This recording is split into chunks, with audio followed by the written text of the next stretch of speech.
budget simulator action from Mastertronic.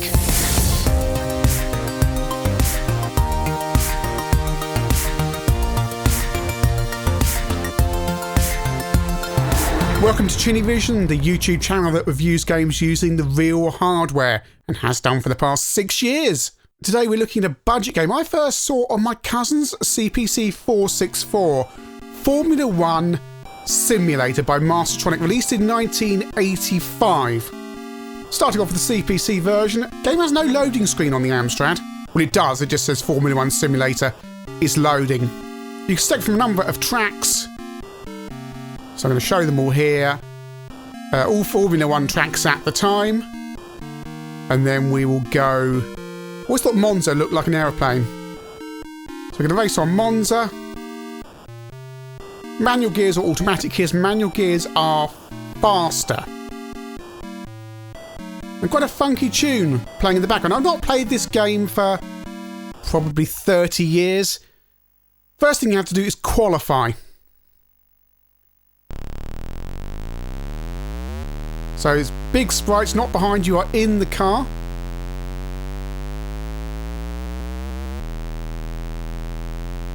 Because it's not the fastest Formula 1 car in the world.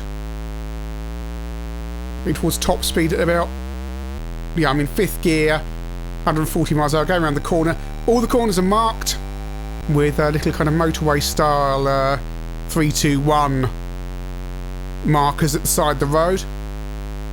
3, 2, 1, going left. So it'll always be on the opposite side of the road to where you're turning.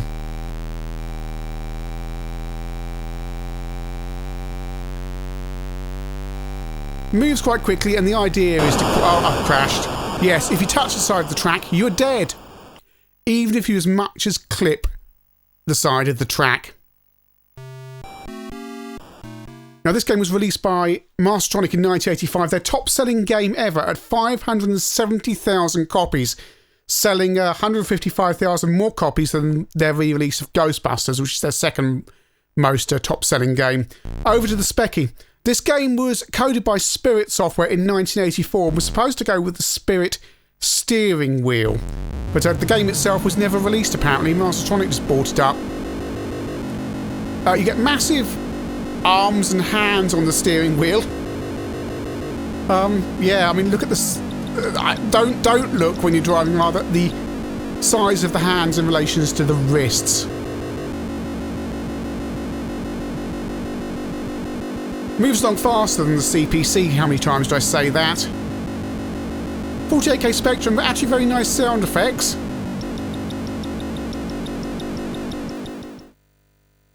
And over to the MSX, which has the CPC music, because of course it was that time when Mastertronic were releasing everything they possibly could on the MSX, because it was going to be the next big thing, and then suddenly stopped. I think it was loads of releases in 86 and 87, nothing at all in 88. The track can be wet or dry. Now on the Amstrad and Spectrum version, this means a colour change. On the MSX, curiously, it does not. How wet the track is impacts your cornering.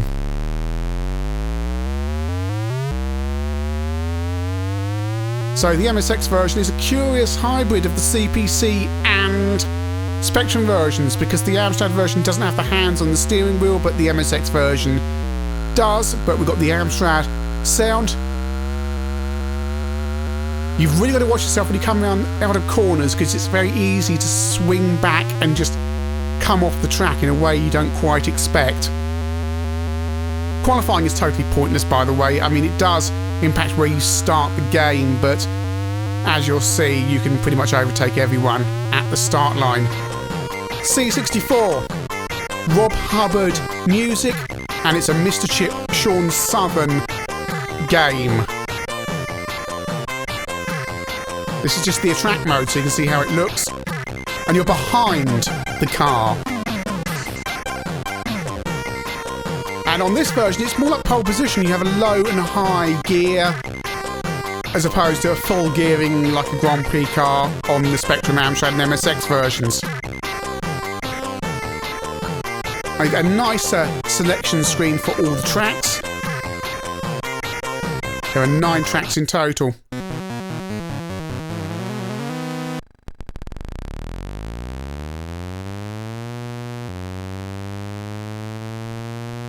There is no qualifying on the C64, you are just racing straight off.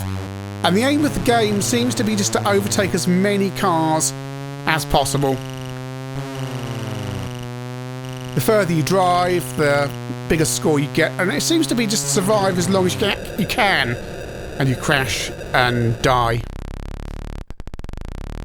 Low gear, into high, and this is it really. It's a very different game. As I say, it's like pole position.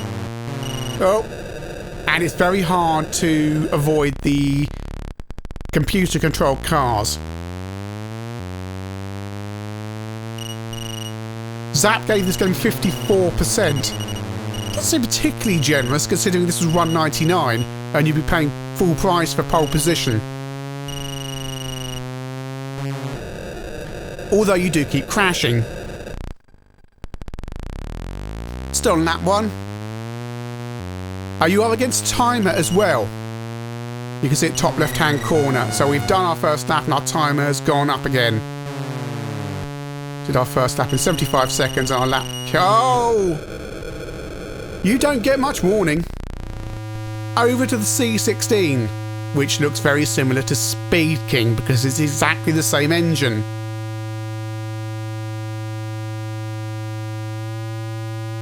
Just finding my controls, off we go.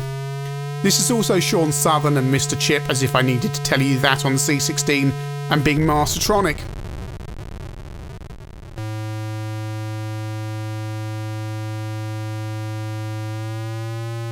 It's very hard to. You're wondering why I was kind of stalled there.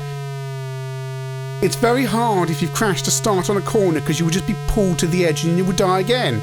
So you have to start very slowly at a corner, and then once you're up to speed, it's fine. I'm being very careful because this is insta-death if you hit the side, as you can see there.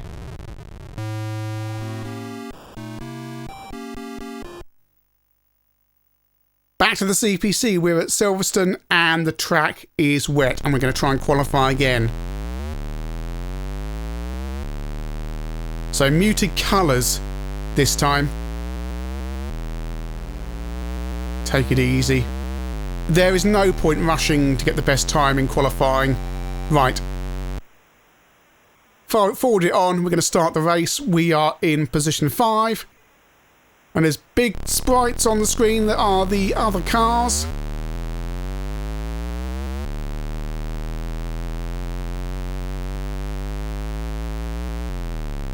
Now, I've got to be careful because sometimes you can just drive straight through them and sometimes you can't, and sometimes they just swerve in front of you anyway, and we don't want to hit the edge and we don't really want to hit them. But as you can see, you can just drive through them quite a lot of the time. The collision detection on the cars is, it's, I won't say non-existent, it's there, it just doesn't work. So yeah, I'm being careful. Oh, I'm dead again. Great. You've crashed the car by touching 1 centimetre of the grass. Ugh. Specky version. Right, so we've qualified and now start on the Specky with our giant arms and small hands. The cars change to green when they're in the distance, presumably to avoid colour clash. Then they become black. And you can drive, I'd say I've just kind of literally drove straight through them there. But don't think you can't crash into them because you can. So we're up front.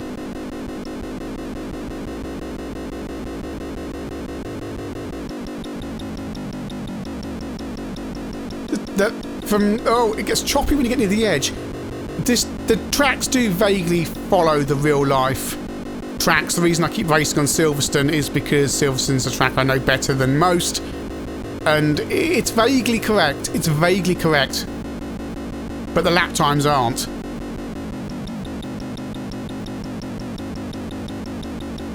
Still up front. Watching my mirrors. And there's a car in my left-hand mirror there. Because oh, he's gone past. Because the automatic gears your top speed is compromised.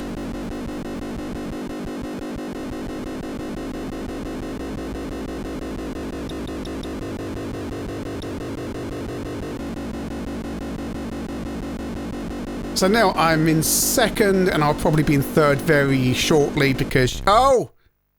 You crashed into another car. I crashed into another car. Excuse me. I think I got hit from behind there. Racing on the MSX, which gets extremely choppy when there's a lot on screen. Really choppy. Even the sound seems to become choppy. Oh, it's like wading through treacle. Oh, it's better now, responding better. On the CPC and MSX versions, you get to hear your tyres squeal, but there's such a low level you probably won't hear it. Oh, car behind me on the left, is that going to crash into me? Yeah, the game is unfair. It's you crash by touching the grass, and the other cars will crash into you if they're behind you, but collision detection if they're in front of you is, yeah. Oh, it's really flickering the computer car there as he pulls away. You have to, if you want to win, you want to drive in manual gears, but don't worry, you won't get that far. We are on lap 4 on the C64, and the game becomes boring pretty quickly because it's just overtaking car after car after car, and the more laps you do, the more cars turn up. Oh. So it's a high score challenge game, really, that's it. There's just pass as many cars as you can, almost like an LCD game where you just have the same thing to do until you can't do any more.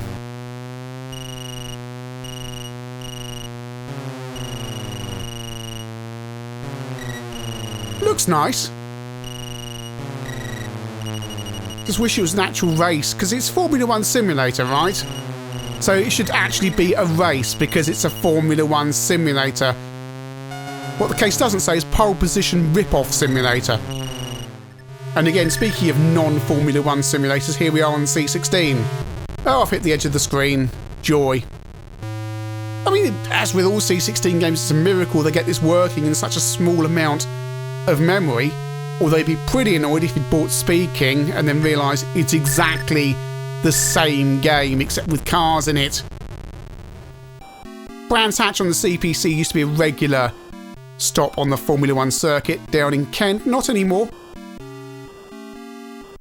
Shame, lovely circuit. Only place I've ever been to see real racing.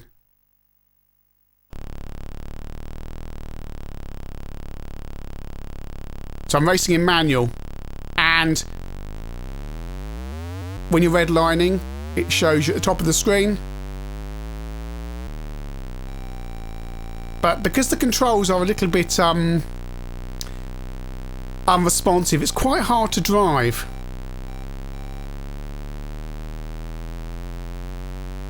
Back to the 64, we're now on lap 8, and I'm bored rigid. And it's getting harder and harder to pass these cars. Look, there's 3 cars there. How are you? It's like Rick the Roadie all over again. How am I supposed to get past those 3 cars? You can't. Basically, I think the game on the C64 will just become impossible as it goes on. You won't win the race. It just literally will become impossible. Formula 1 Simulator by Mastertronic. Well, you certainly got your money's worth on some of these versions. My cousin used to lend me her copy that she had on her 464, and I used to play it quite a bit because, frankly, there was little else around at the time.